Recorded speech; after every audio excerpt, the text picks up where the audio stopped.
Hi, Anthony OK, and you are in the stream. The journalist Maria Ressa is the executive editor of the very popular online publication Rappler. She has just been found guilty of cyber libel with one of her former colleagues, Ray Santos Jr. What does that tell us about what is going on in the Philippines today? I am sure you have a point of view. You may well even have questions. So the way to do that is the YouTube chat is there. Jump into the chat and you can be part of the conversation. Oh, I have to say, welcome back, Maria, to the stream. It is good to have you back. Unfortunately, just over a year ago, we were talking about your arrest, and now we're talking Yes. about a guilty verdict. Can you catch us up Yes. just a little bit on what happened? I mean, we're talking 8 years ago. What landed you and your former colleague, Ray, in the courts in the Philippines? What was that story? What A lot, happened? a lot of legal acrobatics. I mean, just to even get the case to court, the statute of limitations on libel had to completely be changed from 1 year to 12 years. And then a kind of obscure law was brought up, and a novel concept of republication. Essentially, we could go to jail because someone in Rappler in 2014 decided to change one letter of one word, and Mm. this is where we wind up. I think we talked about a year ago. I think you're right. And the other part that was interesting to me is how fast this case happened. I mean, how fast we got to a verdict. My lawyer, Ted Te, who is a former Supreme Court spokesman, actually was Mm. saying, wow, this is like maybe the fastest that he's seen. But heck, it's been 4 years of attacks. So this is also not unexpected. I'm just looking here. The story is still available if you go on to Rappler. So have a look here on my laptop. CJ using SUVs of controversial businessmen, and that is the Chief Justice, the former Chief Justice, written by Right. Renato Santos Jr., who you saw just a little bit early on. Look at this. Published 7:39 a.m. May the 29th, 2012, so long ago, Yeah. updated. And it's the update. Just that little line there is why you and perhaps Ray may well face an uphill struggle to stay out of prison. Um, Right. the Women in Journalism founder is Kiran Nasish, and she had a take on this update. Let's have a listen to her. Kiran Nasish. Here she is. Press freedom is going through something really challenging. It was always challenging, but it has become much more difficult for journalists to do their job around the world. However, I do want to mention that I don't think that these few corrupt but powerful corrupt governments are really always good at their job. Look at Maria's case, for example. Hi, Maria. We have been documenting this case for the last year and a half. This case has been going on for several years. 11 cases and investigations against Maria Ressa and Rappler. And the only way they could manage to send her to prison was over a typo. I have to laugh, right, Femi? That's the Yeah. only thing I can do. Because what happened was the cyber libel law came out after that story was published. So you were in the clear, and it was only the update where someone corrected a spelling error Right. that has left to you being where you are now. That is extraordinary. I'm just wondering the bigger picture, cyber libel law. What is that saying about where the Philippines is right now and journalism, freedom of speech? Well, I guess what happened to me and to Rappler actually, in my mind, pales a little bit to what happened to the largest television network in the Philippines just a month ago. On May 5th, ABS-CBN, which is the largest broadcaster, it is a news group of about 1,000 people. Total, the entire network employs about 11,000 people, right? This network was shut down. And very similar to what happened to Rappler in 2018, a minor regulatory agency gave a shutdown notice. Except in the case of ABS-CBN, within a few hours, they went black. The last time that happened was in 1972, when President Ferdinand Marcos declared martial law, and ABS-CBN was dark for 14 years. So for me, this is, a sign of our times. It's unthinkable that this would have happened. And then followed now by my conviction. It's not unexpected, as I told you. This case was filed against me a month after the government tried to shut Rappler down in 2018. 2018 is a banner year. You heard 11 cases and investigations against us in 2018. I have 8 criminal charges against me, right? I have 8 arrest warrants that I had to post bail 8 times in order to be free, and yet I was still arrested twice last year and detained once. So I have these new experiences since we used to work together. You know. Do you know, this takes me to Ika Makari. Ika Makari is on YouTube right now, and she asks, why is Maria Ressa making a drama in international media? Why is I'd this love to happening to you, ask her. Maria? Yeah. Well, first of all, that's the normal narrative of Mhm. what's been pushed out in what I call the propaganda machine. But I would love her to I would love to switch places with her and have her face 11 cases in investigation. I'd love to see what drama really looks like. Staying with YouTube, Zainab says, I would like to ask if you've seen a different pattern of attacks towards women journalists in the Philippines. And Zainab says, we know Duterte uses lots of profanities, and the Philippines is not on the forefront when it comes to women's rights. I wonder if it's Zainab Tafechi. But Zainab, nice to meet you. Women are attacked online at least 10 times more than men. This is what our data shows us. And the attacks, like our president, are sexist at best, misogynist at worst. I've been called every animal you can think of, and very violent, inciting to hate posts, right? So, having said that, this is just the top. It's just the top of the iceberg, the tip of the iceberg. These exponential attacks on social media is actually meant to change the way people think about you. It does 2 things. It pounds you to silence, takes out a narrative, makes you doubt yourself. And then the second thing is it creates a fake bandwagon effect. It makes people think that that that this we called it manufactured consent, but that another phrase that we've used is astroturfing. It makes people a lie told a million times becomes a fact. An opinion expressed a million times becomes a fact. So this is really an interesting time because we've never lived through anything like this. You are not facing the cyber libel verdict by yourself. A former colleague called Renato Santos Jr. is also in the court case with you. He loves to stay out of the limelight, so we tracked him down, and he was happy enough to talk to me. And I spoke to him a little bit earlier, and the first thing I asked him is, "Hey Ray, how you doing?"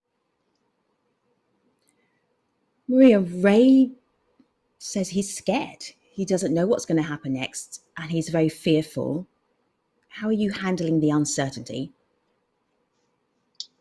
Well, the first was for me, we were there together and physical distancing. Otherwise, I would have hugged him, because I could see. And of course, there was a certain point when the verdict was being read out that I was taking notes, and then at a certain point, I put it aside because I knew what the verdict was going to be.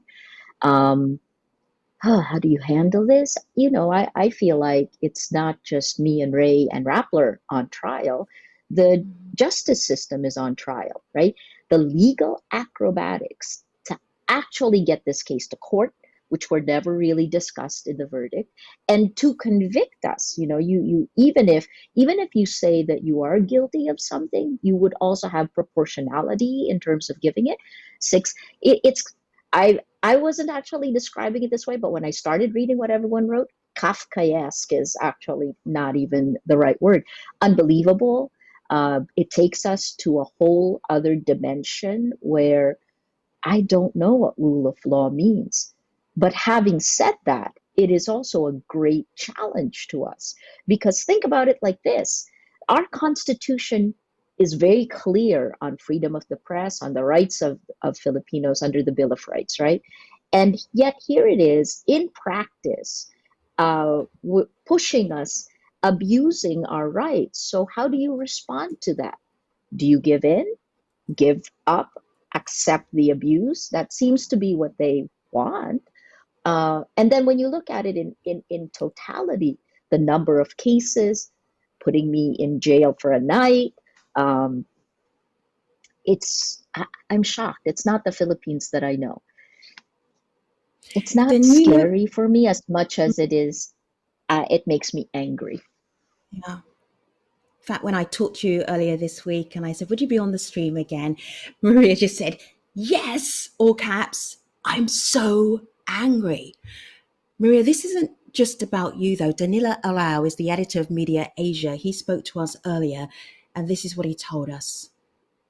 There are so many attacks that go unreported. One example is that of Renchine Cumpio of Eastern Vista. She remains in detention because she is suspected to be a communist sympathizer. There is also Brandon Lee of Northern Dispatch who was shot. Fortunately, he survived. Both of them are members of the alternative media. And talking about the alternative media, let us not forget the cyber attacks that they went through last year when their websites were brought down by suspected elements of the state. So, Maria, there is a bigger picture here that you keep bringing us back to as you are targeted and other journalists are targeted, which is really about platforms like Facebook, our social media platforms, and the ability they have to share misinformation. There's a film that you've been involved in called 1,000 Cuts. I'm just going to play a little clip. I want you to pick up off the back of that. Let's have a look. 1,000 Cuts. Policy on critical media. Total kayo critical, bahala kayo dyan. Thank you. Matutuyan kayo. Thank you. Thank you. It means nothing to me. First, they came for the journalists. We don't know what happened after that. What we're seeing is death by 1,000 cuts. Little cuts to the body of Philippine democracy. Maria, what's the story you're telling there, and why should we be concerned about Facebook? Because it's happening everywhere around the world, right? The attacks. So let me put it this way: the narrative now, even as we're speaking, the attacks that I receive on Facebook, on social media, are meant to. It's a whole continuum. The first ones came out in 2016, soon after President Duterte became president, and it was first attacking people who challenged this brutal drug war. One of the first narratives inserted then is journalist equals criminal. Maria Ressa is not a journalist. You knew what the kind of work that I've done. I've been a journalist for a very long time. But when you have a narrative being pounded a million times, journalist equals criminal, right? Then 2016, 2017, President Duterte will say the same thing. A week later, the floodgates open and the first subpoena. In all of 2018, 11 cases and investigations. 2019, arrest warrants, arrests, trials. 2020, it just took 4 years, but that seeded message, journalist, is now the court that giving a verdict saying journalist equals criminal. While we fight it in the real world, the exponential speed of propaganda, of repetition, just creates whole new narratives, makes you doubt facts, it erodes trust in institutions. And here we are. It makes it so much harder to be a journalist, to be a news group today, not just in the Philippines, but everywhere around the world. I am seeing that, Maria, in the comments on YouTube where people are questioning your integrity, questioning if you are a journalist. But let me share something that I feel is really important, which is the idea about, well, press freedom in the Philippines. What do you do about that? That's from Sanel. And she asks about that. And where are we right now with press freedom in the Philippines? I was used to say that since the Duterte administration came into power, three things happened. I called it the three C's: corrupt, coerce, co-opt. If you don't do any of these, you become a cautionary tale. So in businessmen, there was a man very early on, President Duterte attacked a publicly listed company's Ongpin, and it collapsed the stock price. It was sold. For politicians, there was a woman, Senator Lila de Lima. She's the cautionary tale because she was jailed in February 2017 and is still in prison today. It's 3 years. And then I'm a cautionary tale because you stand up against these attacks. You don't do any of the three C's. This is what happens to you. Look, I think that press freedom is the foundation of every right of every Filipinos. And despite this, we're still here. And we will be here, and we will continue doing accountability journalism. Maria, if nothing else, you have sparked so much conversation about what is happening in the Philippines, about journalism, about the media. People are very engaged. Let me share this with you from Jordan. Jordan on on YouTube says, why is the case of the cyber libel situation, your situation, why is that connected to the president of the Philippines, where in fact the person who sued you is a private individual? Except it's a criminal case. And in order to actually make it to court, the government had to actually say two things, right? And this affects every Filipino, that they changed the period of prescription or the statute of limitations for libel from 1 year to 12 years. That alone, many will say, is unconstitutional. And since we have appeals coming up, we will question this decision. That's the first. The second one is this concept of republication. That's it's actually an idea that this government has used in many different cases. Continuous crime. It justifies a lot of acts that abuse the spirit of the law. Obviously, in this one, changing one letter in one word doesn't constitute republication, and yet that's barely discussed in the verdict. So this is actually about the government. Last is, this case was thrown out by the government's own lawyers, the Cybercrime Division of the National Bureau of Investigation.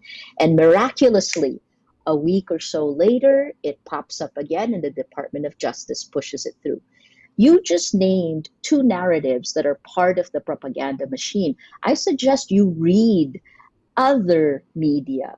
Read traditional media, read ABS-CBN, GMA, Inquirer, Star. I think you need to get off blogs for a little while. Get off social media. Oh, I'd have nothing to do if I had to get off social media. But I was on social media earlier on today, as were you, Maria. So I'm calling you out here. And you thank people. You thank Ray. You thank Rappler, your team there. And I'm thinking, what must it be like to possibly have to go to prison? And you say here, our best action, keep doing our jobs, hold power to account, courage on. Final sentence, Maria, in this conversation that we're having right now, how do you want to leave us? Be careful of social media.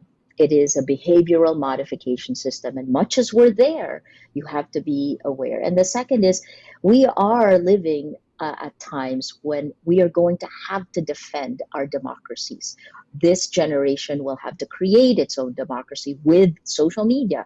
So be careful and be part of what we're going to create next.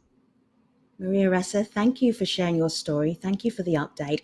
YouTube, thank you for joining in the conversation as well. I'll see you next time. Take care, everybody.